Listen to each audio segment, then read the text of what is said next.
get beat up and cocked out the picture. Must be active if you think you can wig me. I'll tell my man, put down the liquor.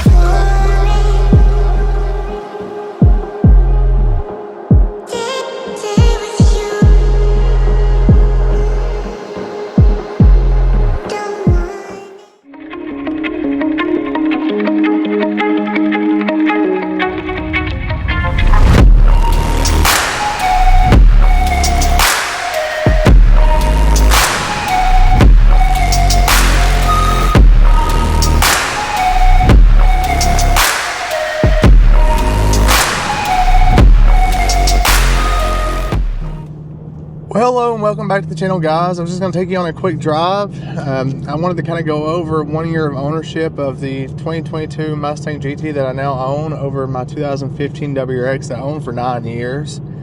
Maybe some of the pros and cons, which one I liked better, which one I didn't.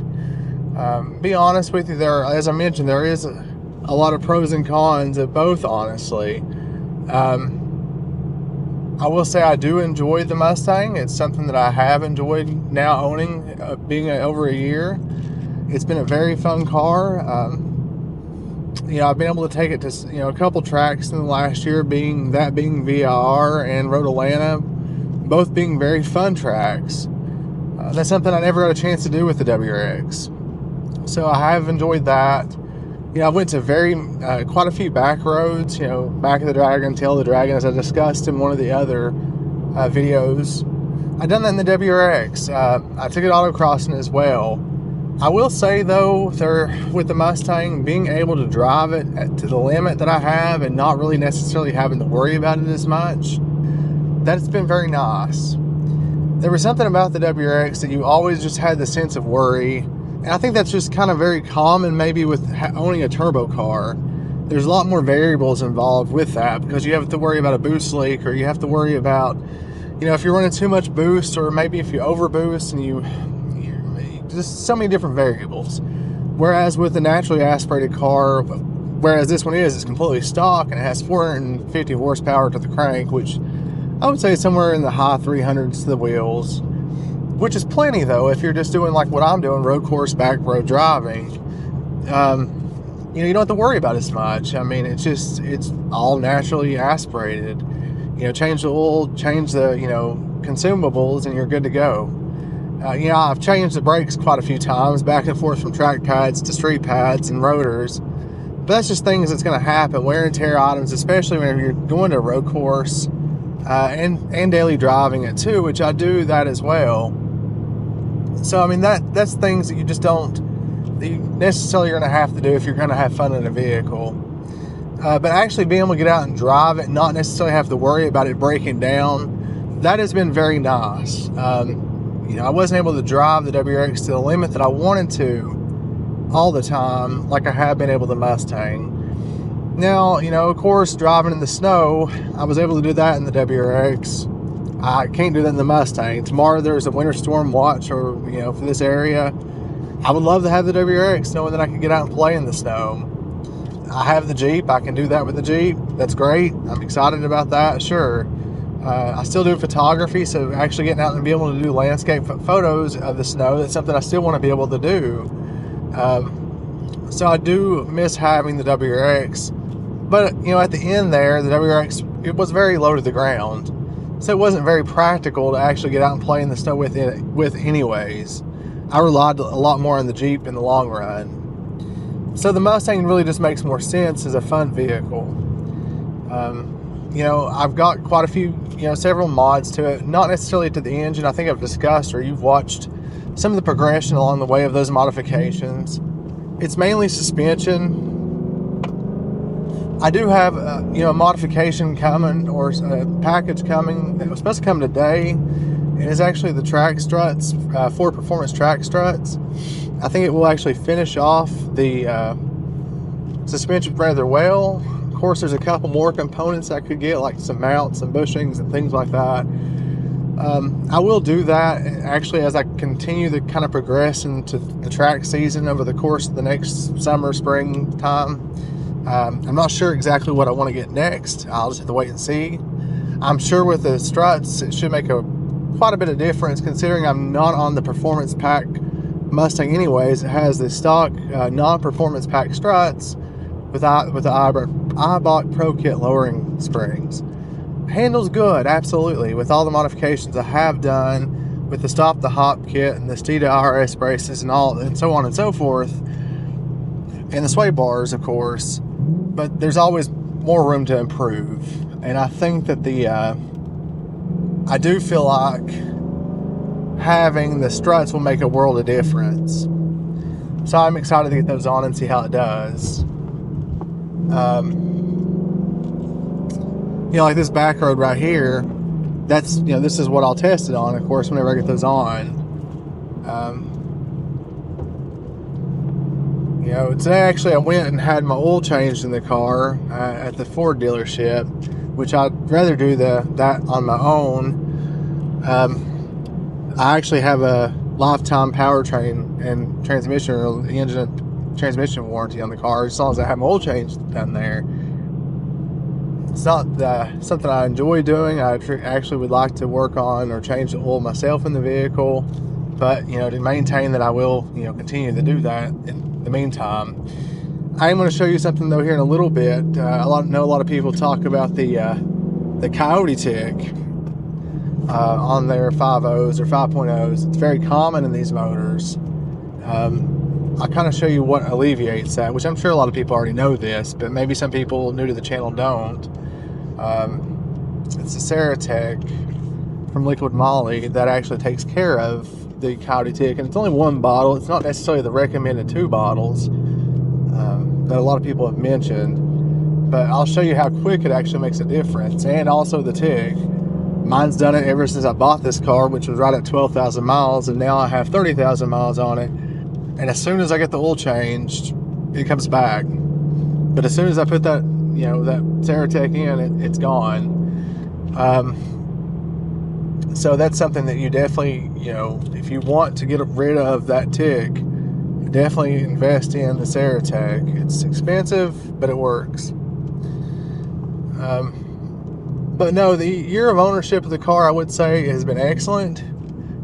Problem-wise, I necessarily haven't had any major issues with the car, actually none. Other than whenever I first bought the car, it did have a pretty common valve cover leak. It was leaking oil pretty bad. And again, I bought the car at 12,500 miles, so right when I first got it. Every morning when I'd start up the car, it would smell horribly of oil. But it was I think it was the driver's side valve cover. It was leaking oil. But that was replaced. That I know of, it hasn't leaked it since. And other than, like I said, consumables, it's been replaced. I have not had any issues. And I drive this car, I drive it very hard. I drive it very hard, at least weekly. And I don't baby it whatsoever.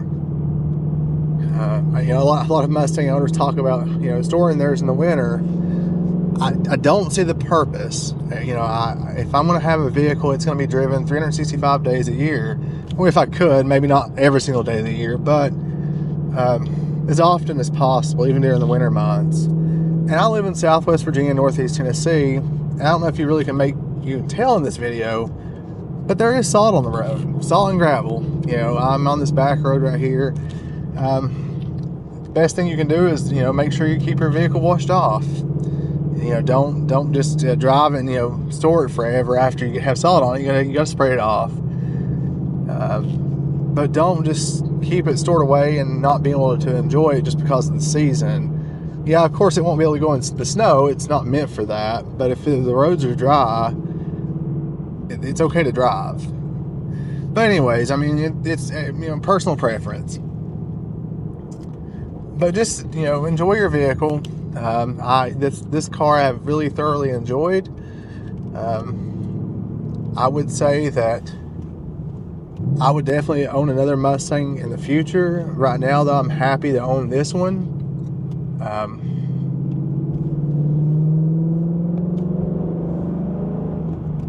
Right now, I'm happy to own this one, and I'll keep it for as long as, you know, for quite some time, I'd imagine. We'll have to see kind of what the racing season brings. But right now, the car is doing really well. So if you've watched this far, thank you. You've reached the part where I'm about ready to sign off. However, hold off because I got a little bit more left. Getting ready to show actually the Ceratec portion of the video. I mentioned earlier that I went and got an oil change, and actually I had a solution for the Coyote Tick. It's a very common situation to happen in the 5.0s. That includes the F-150s and also the Mustangs. So watch that portion of the video. I hope that you've enjoyed this video. I hope that you will consider subscribing to my channel. It does help. It helps tremendously. We're getting close to about 250 subscribers. I would really like to see 1,000 subscribers. Over the course of the next year, I do have some car shows planned. I've already applied to actually go to Riverside and Chattanooga in March. I do have some more track day events planned, which I'll get some videos from both. Track day event I think I mentioned a little bit about in the National Corvette Museum. That will be in April. I would like to go back to Road Atlanta and VIR, maybe Barber, Roebling. There's some other tracks. I've also planned to do some autocrosses this year and maybe even do some competing in that series in Northeast Tennessee. We'll see how that goes. I mentioned getting some new parts. That includes the Ford Performance struts, and also I've got some G-Lock brake pads on order, both for autocross and also track day events. I'm going to actually switch over to the G-Lock pads because they are a lot better than what I've been using, which has been, I think, the Power Stop track day pads for track events. So I do plan to actually have a little bit more stopping power in the next season. That should help out tremendously. Again, please like and subscribe. I hope again that you've enjoyed this video. Thank you for watching. Please watch until the end. See you next time. Until next time, thank you all. I mentioned showing you the barbecue tick before adding the Ceratec.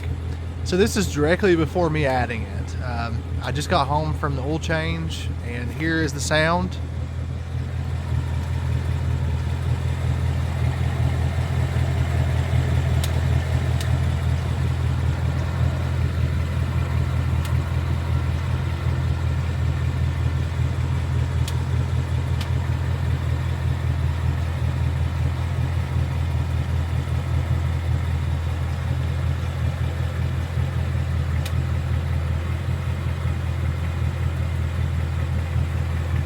You might be able to hear it better from right about here, possibly.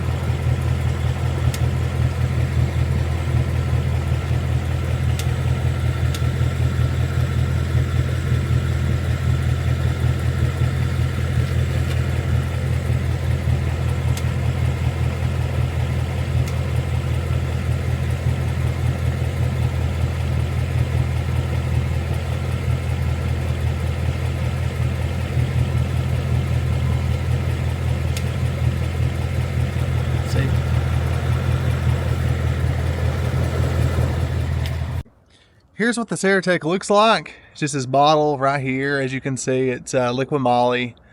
What I'll be doing is just adding it directly into the oil. I had a full oil change. There should be 10 quarts of oil in there, but it will not harm it. So here we go.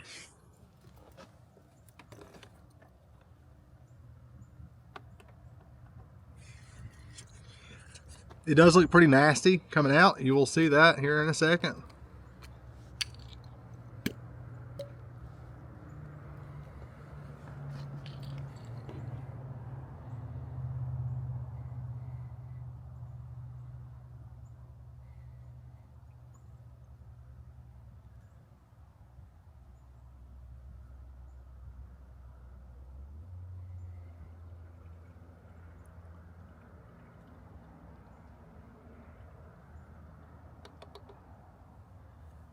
All right. Don't have to give it any time really to sit or to go down or drain in. Just you go ahead and start it up, and that tick's gone. 1 second, and I'll restart it. And the tick's gone. No more barbecue tick.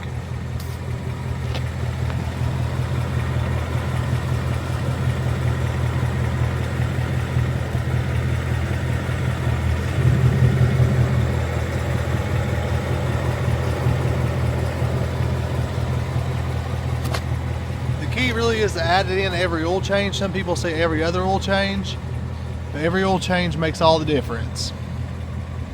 So it is Liqui Moly Ceratec, and it works. Just use it every oil change.